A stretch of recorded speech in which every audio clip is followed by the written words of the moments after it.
All right, folks, welcome to another episode of the Dry Scoop podcast, where we come to you with the truth, the dry scoop, everything fitness, sometimes business, health, diet related.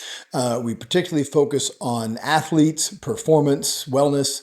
It's kind of everything, isn't it? And in this case, we're going to go over young athletes. Sometimes it is just myself here talking, giving a rant, something I've heard of, believe, want to share with you. And other times we have a longer form where Tyler, he sits down and we do some interviews, have some guests on. This is one of those episodes where I'm just going to kind of rant and give you my thoughts on how to feed young athletes. What I want to focus on, because this is a short episode, is fueling your athlete the day of competition. Now, I'm going to relate mine to wrestling. That was a sport I did growing up. That's what I coach right now with my son. But a lot of you can relate if you have volleyball, baseball, basketball, where you're going to tournaments on weekends. You have or these event type sports where it's track and field, and you have a 100. Let's say, well, if you run the 100 and 200, you don't just run the 100 and 200. You run a heat race, a semifinal, a final, and if you have 4 different events, that could be, say, 8 different races. So I want to talk about how to fuel, because in the end, this is especially important when it comes to young athletes. I'm talking from 6 years old up until high school, maybe college. Hopefully by college, they've kind of figured it out themselves and have a good intuition of kind of what they need to fuel their bodies with, but especially with younger kids. So I have kids. My son, my oldest, is 9 and a half.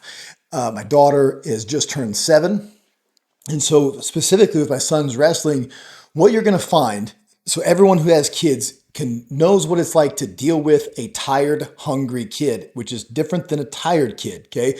When your kid is tired and they're hungry, so what they're experiencing, not just with hunger pains, but if they are also, it's hard to decipher what's hunger, what's attitude, what's emotions, because you're at a tournament or you're at something where it's heated and there's a lot of anxiety involved. And so you might have kind of a cranky, whiny kid, or just a kid that's not real engaged and seems lethargic. A lot of this stuff can be mitigated with nutrition. And especially when we're talking later in the day. So if you're wrestling through a long bracket, you might have 4 to 6 matches in a real big bracket, especially if they have to wrestle through the consolation side. What really comes down, let's assume all things being equal. Obviously, the kids are the same age, the same size, they're in the same bracket. They have the same training background, they're about the same. On paper, this should be a 10-10 match. If I could tell you, or if you could tell me which kid has been better hydrated and better fueled, well, my money's on that kid, because all things being equal, your nutrition is going to determine, it could be the determining factor in a win. Okay, you got that? All things being equal, your kid's nutrition, which we want to control everything that's within our control, that could be the deciding factor. Remember that you want to control, okay, there's other things outside of the environment, outside the element of your control. There's nothing you can do about that. There's no reason to bitch, complain, whatever. Ref made a bad call. That's outside of your control. But what you can control is your kid's nutrition. And hey, perfect timing. What you can't control is your kid's nutrition. And something important that, don't just be their parent, their coach. When they're little kids, you're also their dietitian. So let's start. Again, I don't want to go into kids' everyday nutrition. Of course, then we're talking let's get protein in them, how we're going to feed them, stay away from processed foods, drive through, Day of competition is what we're going to talk about here, because that, again, if you do nothing else, let's talk about how to get them through that bracket with the best confidence. We've done a really good job fueling them. So first thing in the morning, a lot of times you have to leave early for these trips. Get up early enough or take with you a really good breakfast. Don't throw at them just some sugary cereal, Pop-Tarts, things like that. Absolutely a no-no on those days, because you're going to get a big sugar spike and then a crash. You do have some carbohydrates in there, but the problem with that sugar crash is that ultimately is going to come with an unraveling of emotions, especially when you're talking kids. So you want to have a really good protein in there, healthy fats, and carbohydrates. Breakfast for us is going to look something like this. I'm not going to give you amounts, because your kids' appetites. I don't.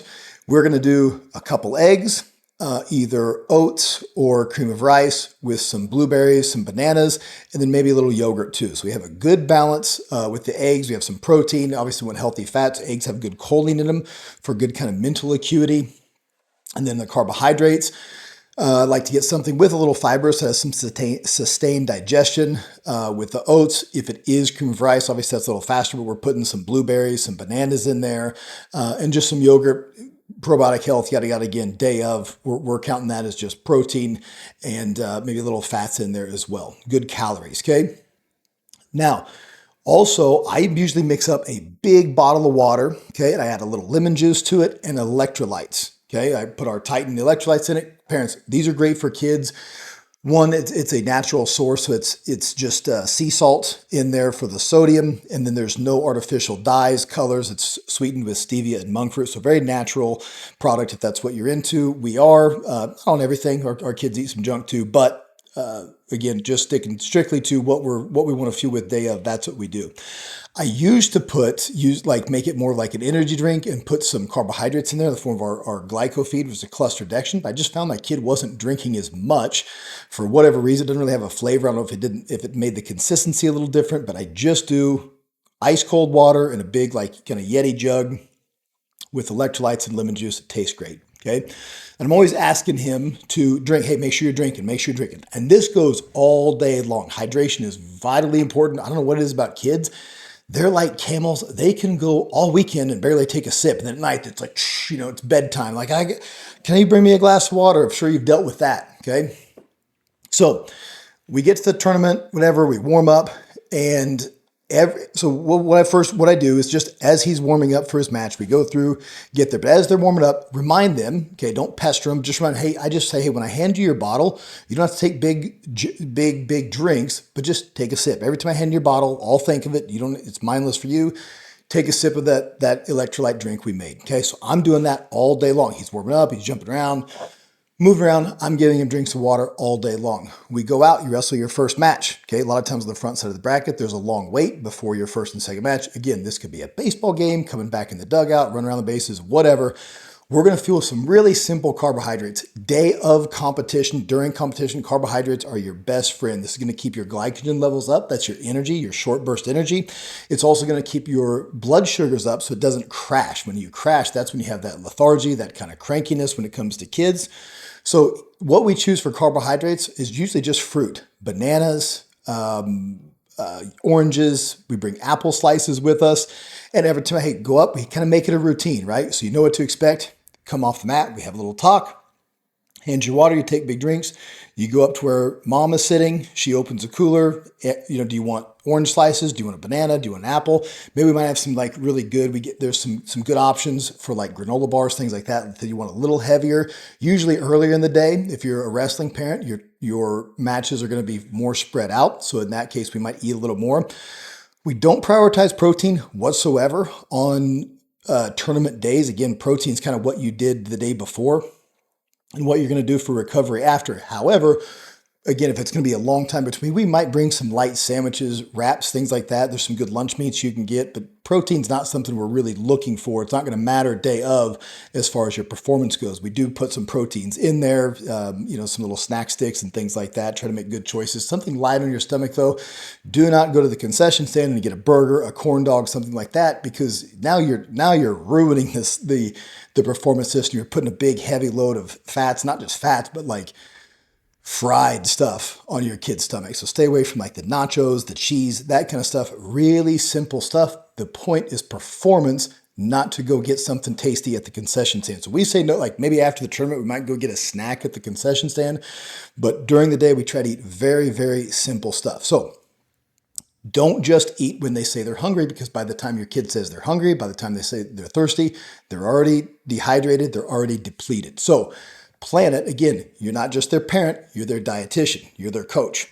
So when we get done, drink, go have some fruit. Every time. This is going to keep their blood sugars up. This is going to keep them hydrated. And this way, when they get done, and let's say you have just as the day goes on, you might have less and less time between your matches, between your events, whatever, because there's people getting beat out of the tournament. But even then, get something. I'll take, hey, half a banana, eat this, drink your electrolytes, and he might finish that whole bottle. We'll go fill it up again, add some more, and we'll do that even if it's 15 minutes. A lot of times if it's a long time, we'll even say go up, take your wrestling shoes off, kick back, relax. And then when it's time to go back down, we make sure we're fueled. Supplements to consider. So I have a lot of parents ask me, and we'll address this in an entire episode. Creatine. Should we do creatine? Listen, I think creatine's great. personal decision for your kids. But the truth is, creatine is 3 amino acids. Okay, that's what it is. You get creatine. Did we do an episode on this? We did, didn't we? We've done a lot. I don't know what we've gone into it, but just real quick on creatine. This is competition day or not competition day. I think creatine is a smart decision on competition day because with creatine, your muscle cell it has the ability, because it's a dilated creatine monohydrate, hydrates your muscle cell. It has the ability to hold more water, more nutrients that you're going to be using that day. It also helps you turn over ATP. So anytime in an anaerobic, like an explosive anaerobic type sport, anything basically less than 20 minutes, creatine could be of benefit to performance. So creatine timing wise doesn't really matter. I usually, what I do is in the morning when we're done with breakfast, I will just give them a glass of water with the creatine in it. So it's about that much water. Boom, drink it down. That way during the day, if I don't have it sitting in that bottle trying to wonder if he got his creatine in it or not, I just put it in there. Look up the amounts, but 100 pounds or over, they can probably do about 5 grams of creatine in a sitting, assuming it does not hurt their stomach. It shouldn't. Some people get a little discomfort. Smaller than that, go between 2 and 5 grams, depending on how big your kid is. But most kids, again, over about 100 pounds, 5 grams is a good serving size. And I just do that first thing in the morning to check it off the list. Creatine is more of a saturation effect. So if you have it in your system, it's in your system. You don't have to worry about it. But most important thing to take away, guys, is immediately after activity, whatever activity it is, be it a baseball game. And again, this could be during a baseball game if you can, coming in the dugout after being out in the outfield, especially these hot days. Volleyball game, basketball game, you're running up and down. Carbohydrates right immediately after. Get those glycogen levels, refuel. Get the glycogen back in your muscles. Okay, so for energy for the next game, you're fueling for the next time you walk out on the mat, court, field. And hydrate all day long. I promise you, if you had kids that you experience lethargy at the end of the day, if they're whiny, they're cranky. I see it a lot of times in wrestling tournaments with kids lose their emotions late in the day. If you started it early and made sure they were getting the fuel they need, you have a lot better chance of keeping your emotions together, which is a huge factor in some of those matches late in the day. So that's what I got. This is for parents. Again, day of, we'll go. If you have questions, let me know. We'll do more on this on kind of nutrition for kids if you're interested. But I think it's something I see often and experience this with my own kids because of the anxiety and stuff of the competition. If you don't remind them, they won't eat, they won't drink. In the end result, you have a very unfueled, unmotivated kid. So that's what I got for you today. We'll see you back here in a few days.